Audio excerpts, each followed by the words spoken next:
임마누엘의 주님, 우리와 동행하심을 감사합니다. 내가 세상 끝날까지 너희와 함께 있으리라 약속해 주신 주님, 성령으로 말씀으로 저희와 동행해 주셔서 감사합니다. 세상 친구를 떠나고 우리 가족도 떠나지만 주님은 늘 우리와 함께 계셔서 주님 다시 배울 때까지 저희와 동행해 주실 줄로 믿습니다. 무더운 여름 날씨 가운데 저희 건강을 지켜주시고, 특별히 오늘 이번 주간에 있을 교회 학교를, 여름 성경 학교를 통하여 어린 생명에게 하나님의 말씀으로 찾아와 주셔서 이 험난한 세상에 하나님의 말씀으로 살아가는 우리 자녀들 되도록 축복하여 주옵소서. 이 귀한 조용한 시간에 저희를 불러주시고 이른 아침부터 주님을 찬양케 하시니 감사합니다. 말씀을 들을 수 있는 귀를 허락하셔서 감사합니다. 우리 입술로 주님을 찬양하며 또 주님께 기도하기를 원하오니 저희 기도도 들으시고 응답하여 주옵소서. 예수님의 이름으로 기도하옵나이다. 아멘. 오늘은 7월 17일 목요일입니다. 먼저 시편 15편의 말씀입니다.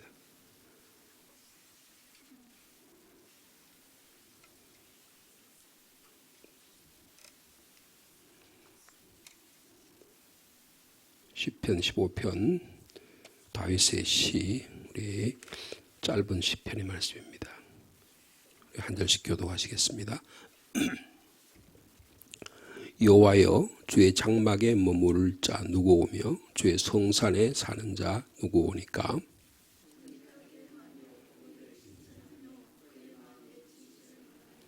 그의 혀로 남을 허물하지 아니하고 그의 이웃에게 악을 행하지 아니하며 그의 이웃을 비방하지 아니하며.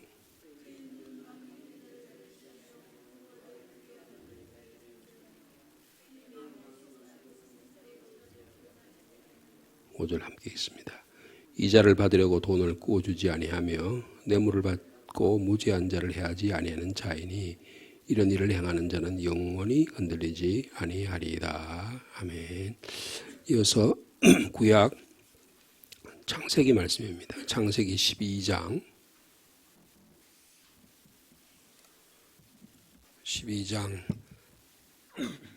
10절에서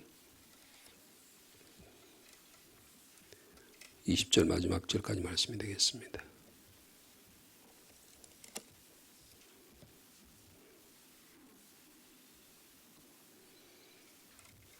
창세기 12장 10절 말씀 제가 먼저 읽습니다. 그 땅에 기근이 들었으므로 아브라함이 애굽에 거류하려고 그리로 내려갔으니 이는 그 땅에 기근이 심하였음이라.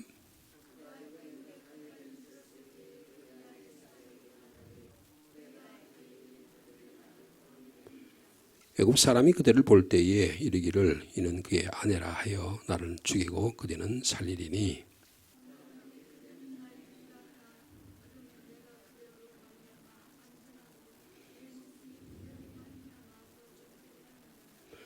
아브라함이 애굽에 이르렀을 때에 애굽 사람들이 그 여인이 심히 아리따움을 보았고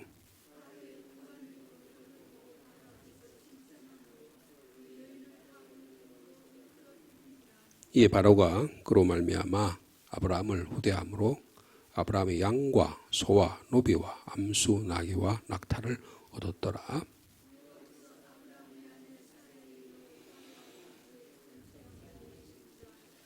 바로가 아브라함을 불러서 이르되 내가 어찌하여 나에게 이렇게 행하였느냐? 내가 어찌하여 그를 내 아내라고 내게 말하지 아니하였느냐?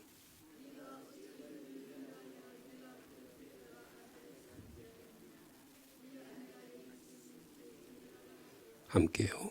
바로가 사람들에게 그의 일을 명하매 그들이 그와 함께 그의 아내와 그의 모든 소유를 보내었더라. 그리고 히브리서 5장의 말씀입니다. 신약성경 히브리서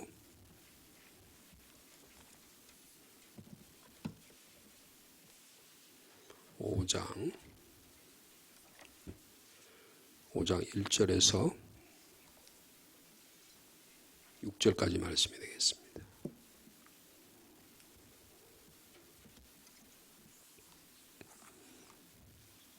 신약성경 357면입니다.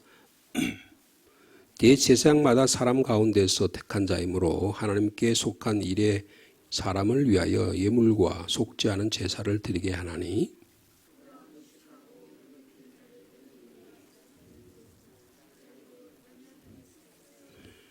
그러므로 백성을 위하여 속죄제를 드림과 같이 또한 자신을 위하여도 드리는 것이 마땅하니라.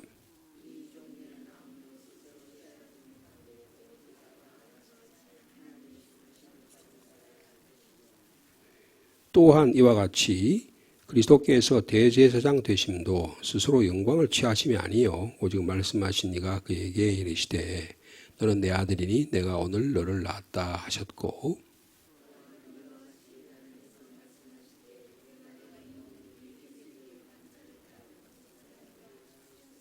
아멘.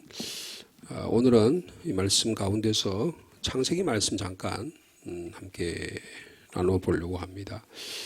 창세기 말씀 우리가 너무나 잘 아시는 그런 말씀입니다. 아브라함 이야기죠. 가나안 땅에 기근이 들었다는 겁니다. 축복의 땅으로 하나님께서 75세의 아브라함을 갈대아 우르에서 부르셔서 하란이라는 곳에서 거쳐서 이 가나안 땅에 들어왔습니다. 하란에 있을 때 아버지가 데라가 죽습니다. 그래 죽고 그리고 그 11장에 보면 데라가 205세가 되어서 하란에서 죽었다 그랬습니다. 하란은 지금의 시리아입니다. 시리아 지역까지 왔다가 그러니까 이게 티그리스 유프라테스 강이 발원하는 곳이 이 하란 쪽입니다. 그래서 그 갈대아 우르는 유프라테스 강과 티그리스 강이 합쳐지는 마지막 종착점, 지금의 쿠웨이트 정도 있는 지역이 갈대아 우르입니다. 이 지역은 고고학적으로는 굉장히 중요한 지역으로 메소포타미아 문명, 그러니까 인류의 4대 문명이라고 말하는 이 티그리스 유프라테스 강으로부터 비롯되는 문명의 최고 결정점, 문화가 찬란하게 꽃피었던 곳이 갈대아 우르입니다. 그 지역에 그러니까 문화가 꽃피던 곳에 살았던 사람이에요. 그러니까 어디 저 총구석에 있다가요, 갈대아 총구석 갈대아 우르에 있다가 가나안 땅에 온 게 아니고 훨씬 더 잘 살던 대도시에서 문화적인 혜택과 최고의 그런 문화적인 혜택을 누리고 있던 사람이 바로 아브라함과 그의 가족이었다는 거예요. 근데 그거를 버리고 가족, 친척, 혈통 그거 다 버리고 하나님의 지시한 땅으로 가라고 해서 온 곳이 바로 가나안 땅입니다. 근데 가나안 땅은 젖과 꿀이 흐르는 땅으로 알고 왔는데 와보니까 당장 뭐가 생겼어요? 기근이 생겼습니다. 이게 오늘 12장 10절의 내용이 되겠습니다. 그 땅에 기근이 들었으므로. 그래서 아브라함이 가족과 함께 애굽으로 거류하려고 그랬어요. 가르라고 하는 말을 쓰는데 이 거주한다는 말은 말하자면 오늘날에 말하면 이주민 같은 거예요. 그래서 가르란 말에서 게르란 말이 나오는데 이게 이제 거류민입니다. 그러니까 출애굽기에 보면 너희들이 이방인 거주민을 학대하지 말라. 너도 애굽 땅에서 거류민이었다. 그렇게 표현해요. 그러니까 살 여지가 안 돼가지고 할 수 없어서 그래서 이주를 하는 겁니다. 그게 이 거류하려고라는 뜻이에요. 성경에는 이 기근 때문에 애굽으로 내려간 경우가 많죠. 이삭 때도 그랬고요. 야곱 때도 그랬습니다. 그럼 룻기에 보면 룻기에 나오미가 남편과 함께 그 베들레헴 지역에 기근이 들어서 흉년이 들어서 불가피하게 다른 곳으로 이동하는 그런 모습을 보게 됩니다. 그래서 근데 특별히 애굽은 피난처예요. 피난처입니다. 그래서 피난처로 그 이스라엘 사람들은 애굽으로 다 아브라함도 그랬죠. 그다음에 이삭도 그러죠. 그다음에 야곱도 그러죠. 모두 다 애굽으로 피난을 칩니다. 그러니까 애굽이라고 하는 곳이 꼭 나쁜 곳은 아니에요. 오늘날도요, 이스라엘하고 애굽은 굉장히 좋은 관계입니다. 1960년대에 중동에서 몇 차 전쟁이 일어났는데 이집트하고 큰 전쟁이 일어났어요. 근데 결국은 화해하고요. 그리고 나서 지금 에집트하고 이스라엘이 아주 좋은 관계입니다. 이란이나 이라크하고는 시리아하고는 이스라엘이 관계가 나쁘지만 주변에 있는 요르단, 사우디아라비아 그리고 이 남동쪽에 있는 에집트 이런 나라하고는 아주 우호적인 관계가 좋아서 이란이 함부로 공격을 못하는 거예요. 오히려 이 팔레스틴 땅 주변에 있는 북쪽의 시리아, 레바논만 제외하면 동쪽에 있는 요르단이나 남쪽에 있는 에집트나 더 남쪽에 있는 사우디아라비아는 이스라엘을 보호합니다. 이란에서요, 미사일을 쏘면 요르단에서 미사일 방어를 해가지고 이란이 쏘는 미사일을 요르단에서 격추를 시킵니다. 이스라엘에서만 격추시키는 게 아니에요. 그러니까 이만큼 이 애굽이라는 나라는 어떤 의미에서는 보호처, 피난처 같은 역할을 했던 것이 바로 애굽입니다. 그래서 애굽으로 기근이 생기니까 내려가는 겁니다. 근데 거류하려고 내려갔어요. 근데 내려간 이유가 여기 기근이라는 말이 두 번 나오죠. 그 땅에 기근이 들었으므로 아브라함이 애굽에 거류하려고 그리어 내려갔다. 근데 뭐라 그래요? 이는 그 땅에 기근이 아주 심해서 그랬다. 그랬습니다.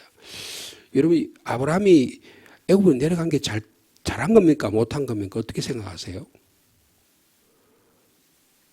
신앙적으로 우리가 어떻게 받아들일까요? 아브라함은 왜 애굽으로 내려갔을까요? 여러분, 우리는 언제 애굽으로 내려가요? 여기는 지금 기근 때문에 그랬죠. 기근은 생존의 문제입니다. 야곱도 기근 때문에 내려갔어요. 근데 야곱이 애굽으로 내려간 거하고 아브라함이 애굽으로 내려간 거하고 무슨 차이가 있을까요? 성경을 보면 야곱이 기근이 있을 때 하나님께서 가족들을 데리고 내려가라 그러셨어요. 근데 오늘 본문에는 하나님께서 기근 때문에 내려가는 말이 없어요. 무슨 차이일까요? 아브라함의 말이에요. 지금으로 말하면 이제 막 예수 그리스도를 믿고 구원받아가지고 신앙생활 막 뜨겁고 하나님과 사랑이 막 열하고 주님 말씀만 들어도 은혜가 되고 치유 역사에 일어나고 막 야 하나님이 나를 이렇게 부르셨구나 하면서 여러분 창세기 보면 여러분 거기 7절에 보면 여호와께서 아브라함에게 나타나 이르시되 내가 이 땅 내 자손에게 주겠다. 그리고 자기에게 나타난 그것을 하나님께 예배를 드립니다. 그리고 그 베델이라는 곳에서 제단을 쌓고 하나님 이름을 부르고 할렐루야 주님을 찬양하고 막 너무너무 감격스러운 삶을 시작했어요. 하나님과 첫사랑이 시작된 겁니다. 첫사랑에 불을 붙여가지고 열매가 맺기도 전에 고난이 다가온 거예요. 고난이 다가온 거예요. 우리들 신앙생활 하다면 가장 먼저 기근이 찾아온 겁니다. 여러분 예수 믿어도 기근이 찾아오는 겁니다. 그래서 이 하나님과의 관계에서 신앙생활에서 큰 기근을 당하게 된 것입니다. 위기와 고난, 실패와 좌절의 체험을 하게 된 것이라는 거죠. 근데 말씀을 따라서 하란을 떠나가지고 지금 가나안에 들어왔잖아요. 근데 기근이 심하니까 애굽에 거주하려고 내려갑니다. 근데 하나님 말씀이 없어요. 하나님 말씀이 없어도 애굽에 내려가도 될까요? 어떻게 생각하십니까? 여러분 신앙생활과 신앙적인 묵상은 생각을 해야 되는 거예요. 그냥 무작정 따라가는 게 아니고 나의 삶과 접목해서 이 말씀이 나에게 어떻게 나에게 오늘 말씀하려고 하는 것을 생각할 수 있어야 돼요. 그래야만 여러분 생각하는 힘이 있어야 생각하는 근육이 있어야 생각하는 체질이 있어야 내 신앙생활이 건강해지는 겁니다. 그런데 오늘 본문에 보니까 기근이 찾아왔는데 아브라함의 생각은 어떠냐 하면 애굽에 내려가면 살 길이 있겠다라고 생각한 거예요. 그래서 11절 한번 보실까요? 그가 애굽에 가까이 이르렀을 때 무슨 생각이 들었어요? 아내 생각을 했어요. 그의 아내 사라에게 말해 내가 알기에 그대는 아리따운 여인이라. 옆에 아내를 데리고 가는데 아내가 골칫덩어리라. 아내가 골칫덩어리라. 그래서 뭐라고 말합니까? 12절에 애굽 사람이 그대를 볼 때 이르기를 이는 저 사람의 아내다. 그래서 저 남자만 죽이면 그 아내는 우리가 차지할 수 있을 거다. 그렇게 생각할 거다. 그러니까 내가 바라는데 13절에 그대는 나의 누이라고 해라. 그러면 내가 너로 말미암아 안전하고 내 목숨으로 말미암아 내 목숨이 그대로 말미암아 보존될 것이다. 아니나 다를까? 애굽에 내려갔습니다. 애굽 사람들이 사례가 너무 아름다운 것을 보고는 고관들이 가서 막 칭찬을 하니까 바로의 궁으로 데리고 갔습니다. 그러니까 바로가 이 사라를 그 자기 아내로 취했어요. 그거 보세요. 이에 바로가 그로 말미암아 아브라함을 후대함으로 아브라함이 양과 소와 노비와 암수 나귀와 낙타를 얻었더라.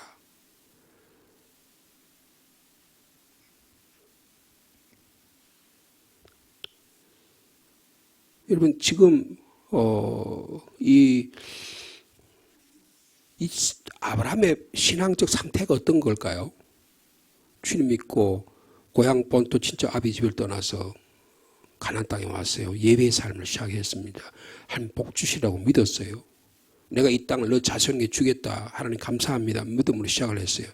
제일 먼저 다가오는 게 기근이라는 질병이라는 환난이라는 유혹이라는 신앙의 도전이 나에게 찾아왔어요. 그런데 이럴 때 하나님께서 나에게 이 땅에 살게 하신 의미가 있을 거라고 믿음으로 지탱하지 않고 기도하지 않고 어떻게 해요? 내 생각을 한 거예요. 여러분 내 생각하는 순간에 뭐가 찾아올까요? 불안이 찾아옵니다. 여러분 불안은 내 중심적인 사고방식 할 때 찾아오는 거예요. 내가 그래서 가장 좋은 선택이라고 인간적인 방법으로 가장 합리적이라고 계산해 보니까 이게 제일 낫다고 생각하는 방식은 내가 이렇게 선택하는 순간에 가장 먼저 찾아오는 게 불안이에요. 여러분 하나님께서 사라를 왜 주셨죠? 아브라함에게 너의 아내 사라의 몸을 통해서 내가 복의 통로로 예수 그리스도 축복의 다윗의 후손을 만들어주고 예수 그리스도의 복을 주셔서 모든 민족이 주님께로 돌아오게 하는 복의 통로로 사라를 주신 거예요. 근데 아직도 아브라함이 믿음이 약하니까 이게 안 보이는 거예요. 여러분 지금 바로가 이 사라 때문에 물질적으로 보세요. 아브라함이 양도 받았죠. 소도 받았죠. 노비도 받았죠. 암수 나귀 낙타를 많이 얻었어요. 여러분 지금 아브라함이 대박이 터진 겁니다. 야, 내가 애굽 내려오기를 잘했다. 여러분 그랬을까요? 여러분 지금 하나님의 눈으로 보면 지금 큰일 난 거예요. 왜냐하면 지금 사라를 통해서 사라의 몸을 통해서 지금 하나님께서 축복해 주셔야 되는데 이 바로의 씨가 들어가면 어떡하게 됐어요? 사라에게. 큰일 날 거 아닙니까? 하나님의 축복의 계획과 모든 것이 다 어그러지고 마는 겁니다. 그런데 아브라함은 말이에요. 당장 먹고 사는데 급박한 거예요. 그래서 먹고 사는 문제 해결하려고 애굽 내려갔는데 가장 큰 문제 옆에 있는 아내 때문에 내가 죽게 생겼다고 생각한 거예요. 하나님께서 사라를 통해서 축복해 주신다는 생각을 전혀 못한 거예요. 이게 무슨 뜻입니까? 하나님의 나라에 대한 우선권이 있어야 된다는 거예요.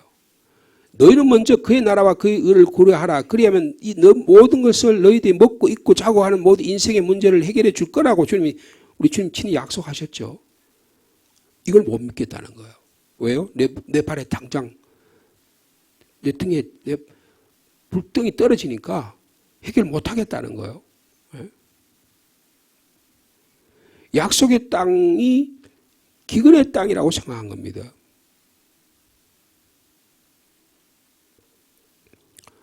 여러분 우리 신앙생활 하다가요 불안이 찾아올 수 있어요. 여러분 마가복음 8장에 보면요 27절에 보면 예수님이 제자를 데리고 여행을 하시다가 물어봤어요. 너희는 나를 누구라고 하느냐? 그러니까 베드로가요 주님은 그리스도십니다. 그렇게 고백을 했어요. 근데 예수님께서 그 말을 하시면마자 내가 예루살렘 올라가서 3일 만에 죽을 거다. 그런 이야기를 하니까 베드로가 뭐라 그래요? 주님 절대로 그리할 수 없습니다. 주님 멱살 잡고 그렇게 해요. 그럼 베드로가 주님은 그리스도라고 말할 때 베드로가 고백한 그 그리스도는 뭐예요? 정치적 메시아라고 생각한 거예요. 내 문제를 해결해 주는 주님이라고 생각한 거예요. 내 먹고 자고 사고 내가 자유를 얻고 이 땅에서 행복하게 살고 자유와 정의를 누리고 사는 이런 메시아로서 정적 메시아로서 주님을 생각한 것이에요. 그런데 주님은 전혀 본인은 그렇게 생각하지 않으셨습니다. 내가 죽어야 모든 생명이 주님께로 돌아오는 구원의 역사가 일어나는 것을 약속하고 그것을 이루기 위해서 오신 거예요. 이런 베드로가요. 그래서 주님 앞에서 막 갈등이 일어납니다. 근데 굉장히 오래 지속돼요. 하나님의 일을 생각하지 않고 너가 사람의 일을 생각하는도다 그렇게 말씀하셨어요. 여러분 불안이 찾아온 겁니다. 약속의 땅에 기근이 찾아오니까 불안과 두려움과 불길한 생각이 찾아온 겁니다. 여러분 불안하고 두려움 어떻게 될까요? 거짓말합니다. 우리 입술에 거짓말이 붙었어요. 이거 여러분 거짓말을 빨리 떼내야 됩니다. 그냥 내가 살기 위해서는 거짓말을 밥 먹듯이 해요. 그냥 손바닥 뒤집듯이 한다고요. 이게 아브라함의 신앙의 모습이에요. 보세요. 그가 애굽에 이르렀을 때 아내 사레에게 말하되 내가 알기에 그대는 아리따운 여인이라. 자기 부인이 아리따우면 얼마나 좋겠어요. 그럼 자기 아내를 지켜야 될 거 아니에요? 그런데 어떻게 해요? 애굽 사람들이 너를 보면 나 죽이고 그대는 살리고 나를 죽이게 되면 내가 어떻게 해야 했냐. 그러니까 나의 누이라 그래라. 여러분 실질적으로 아브라함은 사라는 자기의 누이예요. 근데 지금 결혼해서 아내가 됐잖아요. 그런데 계속 그거 팔아먹는 거예요. 여러분 위기가 될 때 지켜야 될 대상을 지키지 못하고 자기 아내를 못 지킨 남자이기도 하지만 더 중요한 건 뭐예요? 하나님의 축복의 통로로 사라를 사용하기 위해서 아내를 맺어주셨는데 그걸 버린 거예요. 여러분 신앙에 큰 절대적 위기가 온 것입니다. 뭐하고 바꿔치기 한 거예요? 먹는 거하고 바꿔치기 한 겁니다. 먹고 자고 있고 그래서 부자가 됐잖아요. 그래서 애굽에서 돌아올 때 이 아브라함이 부자가 됐습니다. 경제적 성공과 이 세상의 명예와 권력을 위해서요. 자기의 가장 소중한 하나님과의 약속을 쳐버린 것입니다. 이게 우리의 불안이에요. 여러분 아브라함의 삶 속에서 우리에게 위기가 다가올 수 있어요. 아브라함처럼 위기가 다가올 수 있습니다. 그 위기의 내용은 뭐냐? 불안입니다. 두려움입니다. 근데 이 불안과 두려움이 뭘 만든다고요? 거짓말을 만듭니다. 거짓말을 만드는 거예요. 여러분 불안해지면 시각이 달라집니다. 하나님의 눈으로 막 그냥 예수 그리스도 믿고 구원받아가지고 막 뜨거운 신앙에 막 성령의 충만함이 있는 것 같은데 우리의 신앙이요. 일상적인 생활에 들어가서 한 일주일 지나고 나면 신앙생활이 그 뜨거웠던 신앙생활이 다 식어버려요. 그래서 형식적인 신앙생활이 됩니다. 그렇게 살아보나 안 살아보나 맨 그게 그거니까 건강도 나이가 늙어지면 저 사람이나 나나 딱 늙어지고 뭐 내가 신앙생활하다 뭐 별다른 게 있겠어? 라면서 신앙을 형식화합니다. 거칠이로 되는 거예요.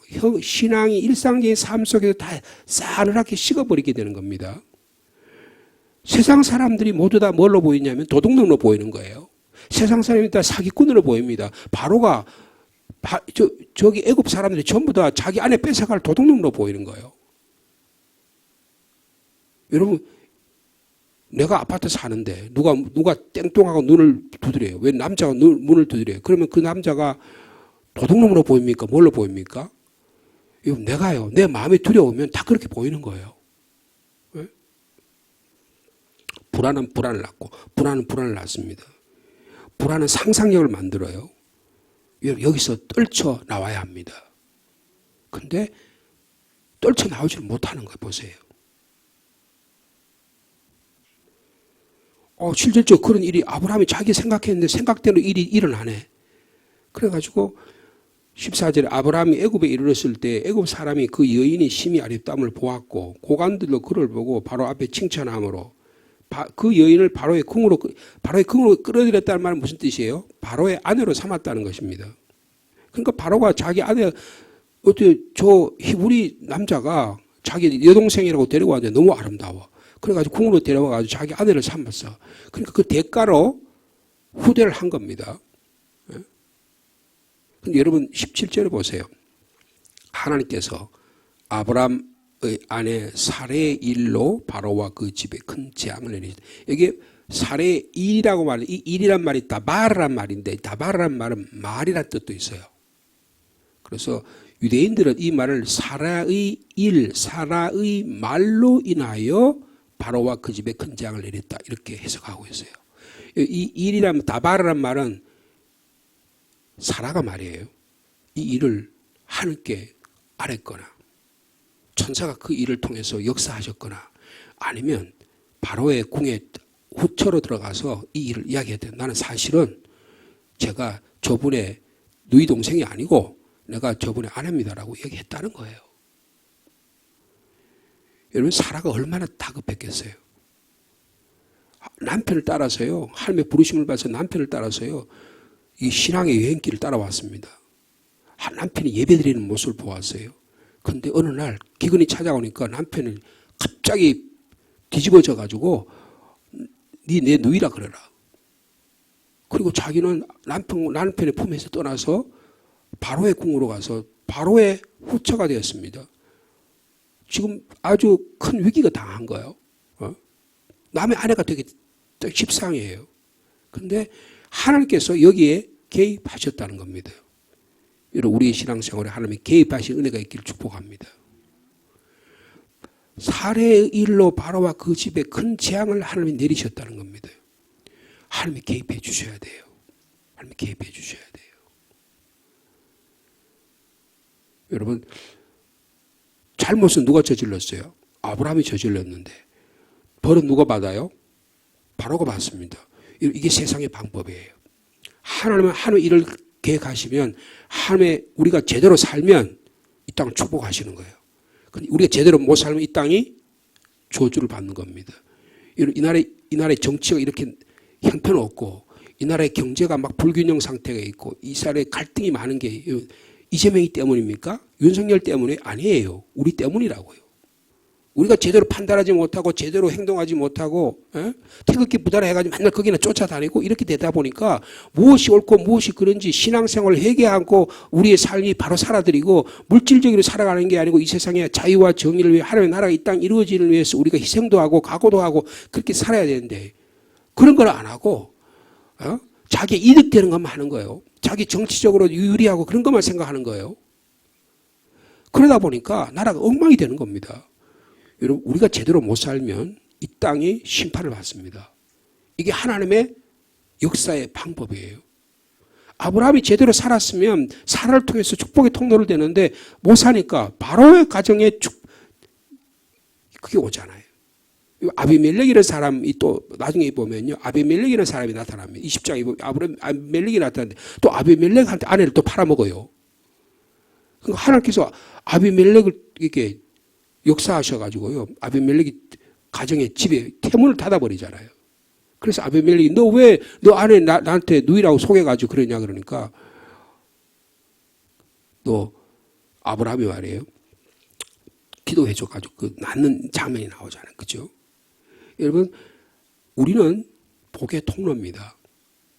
아브라함을 백의 통로로 사용하셔서 너를 축복하자니 내가 축복 주고 너를 저주하니 내가 저주하겠다. 우리의 아이덴티티, 우리의 자아상, 우리의 정체성이 분명해야 돼요. 여러분 우리는 뭐 굴러먹다 온 사람이 아닙니다. 우리는 그냥 비참하게 그냥 세상에 살다가 그냥 이 상주 땅에 막 못해가지고 겨우 여기 사는 사람이 아니라고요. 하나님 여기서 하나님의 나라 만들도록 귀한 존재로 부르는 왕같은 제사장이에요. 화해자로 우리를 불러주신 겁니다. 우리가 얼마나 존귀한 존재인지를 깨달아야 돼요. 그런데 먹고 살고 그 다음에 구차하게 살고 이런 것들이 전부 세상의 중심인 줄 알고 살다 보니까 주님이 나의 삶의 주인이 되시고 내가 하나님의 자녀된 삶을 살아가고 왕같은 제사장을 이 어두운 데서 불러내어 그의 기이한 빛에 들어가게 하나님의 아름다운 복음의 나라를 선포할 수 있도록 나를 불러주셨다고 하는 자기의 정체성을 다 잃어버린 거예요. 다 잃어버린 거예요. 그러니까 여러분 바로가 고통을 당하잖아요. 여러분 바로가 잘못된 게 좋겠어요? 이웃이 우리 예수 믿는 일로 해서 이웃이 망하는 게 좋습니까? 더불어 살아야 됩니다. 여러분 정치가 잘 돼야 돼요.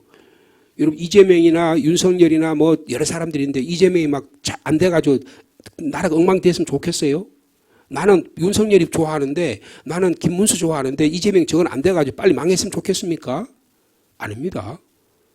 바로라고 하는 거예요. 바로. 여러분 우리의 삶을 바로 살아야 돼요. 여러분 아브라함이 신앙에 삐뚤어지니까 모든 것이 다 삐뚤어지게 되는 겁니다. 내가 오늘 하나님 앞에서 진실하게 살아야 됩니다. 그럴 때 하나님께서 역사해 주신다는 거예요. 서로 내가 잘 못 살 때도 하나님 우리의 삶에 개입하신 줄 믿습니다. 이 개입을 받아들일 수 있는 은혜가 있기를 바랍니다. 19절 볼까요? 내가 어찌 그를 누이라고 하여 내가 그를 데려다가 아내로 삼게. 바로가 이야기해요. 자기 아내가 됐다는 거 아니에요. 자, 너 아내가 여기서 이제 데려가라. 하나님이 개입하십니다. 여러분, 여러분의 삶 속에 하나님이 개입하시고 하나님 역사하신 오늘 하루의 삶이 되길 축복합니다. 여러분, 이 신앙을 통해서 아브라함은 큰 깨달음을 받습니다. 아하, 기근이 있어도 이려 내려가는 곳이 아니구나. 그래서 여러분, 자, 20절 말씀 마지막 같이 있습니다. 시작. 바로가 사람들에게 그의 일을 명하매 그들이 그와 함께 그의 아내와 그의 모든 소유를 보내니라. 여러분, 이게 뭐예요? 출애굽입니다. 출애굽기에만 출애굽이 나오는 게 아니에요. 여러분, 출애굽의 원형이 오늘 본문에 나옵니다. 하나님께서 자기가 임의적으로 원해가지고 갔는데 하나님께서 그를 끌어다가요. 그거를 가지 마. 다시 내려가서 출애굽시키는 거예요. 뭘 말합니까? 불안에서 나오라는 거예요. 소유라의 욕망에서 나오라는 거예요. 명예의 욕망에서 나오라는 거예요. 내 중심의 사고방식에서 나오라는 거예요. 내가 옳다는 자기 중심적인 사고방식에 나오라는 거예요. 아브라함이 깨닫습니다. 그래서 13장에 보면 베델에 가서 예배를 드려요. 주님, 제가 잘못했습니다. 제가 잘못 살았습니다. 돌아오는 거예요. 오늘 하루의 삶 속에서도 우리가 서로 주님 앞에 부정하고 우리 판단이 잘못되었더라도 주님 우리 삶에 개입하셔서 오늘도 우리를 선한 길로 인도해 주실 줄로 믿습니다. 우리의 불안과 두려움과 다 주님께 내어 맡김으로 오늘도 주님이 인도하신 그 길을 걸어가는 예배의 삶을 살아가는 여러분 되시기를 축복합니다. 주님 감사합니다. 아브라함 우리의 믿음의 조상입니다. 그러나 그의 삶의 모습을 보면 초라합니다. 불안을 거듭하고 불안의 상상력을 거듭하고 불안의 두려움이 찾아오니까 아내를 누이라고 속이고 거짓말에 거짓말을 손바닥 뒤집듯 합니다. 그의 대가로 그는 많은 물질을 얻습니다. 그는 안전을 확보합니다. 그러나 그는 거짓 삶을 살 수밖에 없었습니다. 여기에 하나님이 개입하십니다.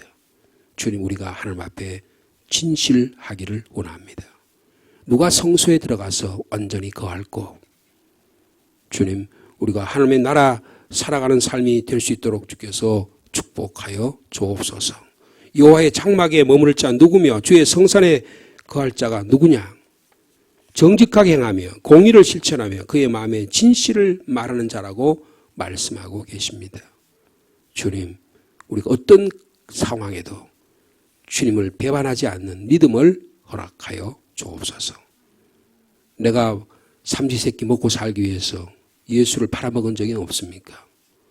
내 자신의 안전을 위해서 거짓으로 살아간 적은 없습니까? 진실된 삶을 살아가게 하옵소서.